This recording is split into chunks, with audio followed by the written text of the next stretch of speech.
What's up mga katambay, na-miss nyo ba akong pumerya? Bali for today's video mga katambay, tataya nga pala tayo ng 7,000 piso dahil request ng sulit nating followers mga katambay. Gagamitin pa rin natin lagi ang teknik na ating ginagawa mga katambay. After nating i-check ang pag-ruling ni Kuyang Bangkero ng Dice ay tataya tayo ng 7,000 mga katambay sa kulay blue na kung saan ito ang magiging guide natin sa ating unang pagtaya, sa ating unang pagila. At ayun mga katambay, medyo nakakalungkot nga dahil nag-triple green. Siyempre mga katambay, gano'n naman talaga sa sugal. Ay walang kasiguraduhan pero hindi tayo papayag mga katambay na matatalo tayo ni Kuyang Bangkero. Sa pangalawang pagkakataon mga katambay, tiningnan ko ng gusto ang pag-ikot ni Kuya ng Dice at pag-shuffle-shuffle niya nito at idodouble check ko pa ito pagkatapos niyang ilagay. Nga mga katambay, sa pangalawang pagkakataon ay tataya tayo ng 12,000 na kung saan mga katambay para mabawi natin ang una nating pagkatalo. Sa pagkakataong ito mga katambay, tutodo ko na ang 12,000 pesos sa kulay puti mga katambay na kung saan gamit ang teknik na ating ginagawa. Syempre tayo pa rin ang hihila. Dapat swabe at sakto lang mga katambay ang ating paghila.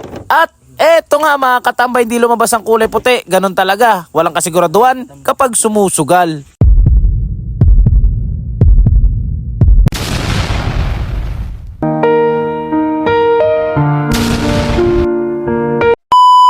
What's up mga katambay, na-miss nyo ba akong pumerya? Bali for today's video mga katambay, tataya nga pala tayo ng 7,000 piso dahil request ng sulit nating followers mga katambay. Gagamitin pa rin natin lagi ang teknik na ating ginagawa mga katambay. After nating i-check ang pag-ruling ni Kuyang Bangkero ng Dice ay tataya tayo ng 7,000 mga katambay sa kulay blue na kung saan ito ang magiging guide natin sa ating unang pagtaya, sa ating unang pagila. At ayun mga katambay, medyo nakakalungkot nga dahil nag-triple green. Siyempre mga katambay, gano'n naman talaga sa sugal. Ay walang kasiguraduhan pero hindi tayo papayag mga katambay na matatalo tayo ni Kuyang Bangkero. Sa pangalawang pagkakataon mga katambay, tiningnan ko ng gusto ang pag-ikot ni Kuya ng Dice at pag-shuffle-shuffle niya nito at idodouble check ko pa ito pagkatapos niyang ilagay. Nga mga katambay, sa pangalawang pagkakataon ay tataya tayo ng 12,000 na kung saan mga katambay para mabawi natin ang una nating pagkatalo. Sa pagkakataong ito mga katambay, tutodo ko na ang 12,000 pesos sa kulay puti mga katambay na kung saan gamit ang teknik na ating ginagawa. Syempre tayo pa rin ang hihila. Dapat swabe at sakto lang mga katambay ang ating paghila.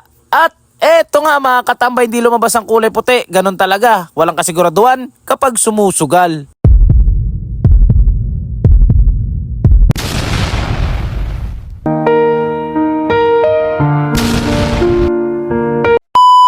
What's up mga katambay, na-miss nyo ba akong pumerya? Bali for today's video mga katambay, tataya nga pala tayo ng 7,000 piso dahil request ng sulit nating followers mga katambay. Gagamitin pa rin natin lagi ang teknik na ating ginagawa mga katambay. After nating i-check ang pag-ruling ni Kuyang Bangkero ng Dice ay tataya tayo ng 7,000 mga katambay sa kulay blue na kung saan ito ang magiging guide natin sa ating unang pagtaya, sa ating unang pagila. At ayun mga katambay, medyo nakakalungkot nga dahil nag-triple green. Siyempre mga katambay, gano'n naman talaga sa sugal. Ay walang kasiguraduhan pero hindi tayo papayag mga katambay na matatalo tayo ni Kuyang Bangkero. Sa pangalawang pagkakataon mga katambay, tiningnan ko ng gusto ang pag-ikot ni Kuya ng Dice at pag-shuffle-shuffle niya nito at idodouble check ko pa ito pagkatapos niyang ilagay. Nga mga katambay, sa pangalawang pagkakataon ay tataya tayo ng 12,000 na kung saan mga katambay para mabawi natin ang una nating pagkatalo. Sa pagkakataong ito mga katambay, tutodo ko na ang 12,000 pesos sa kulay puti mga katambay na kung saan gamit ang teknik na ating ginagawa. Syempre tayo pa rin ang hihila. Dapat swabe at sakto lang mga katambay ang ating paghila.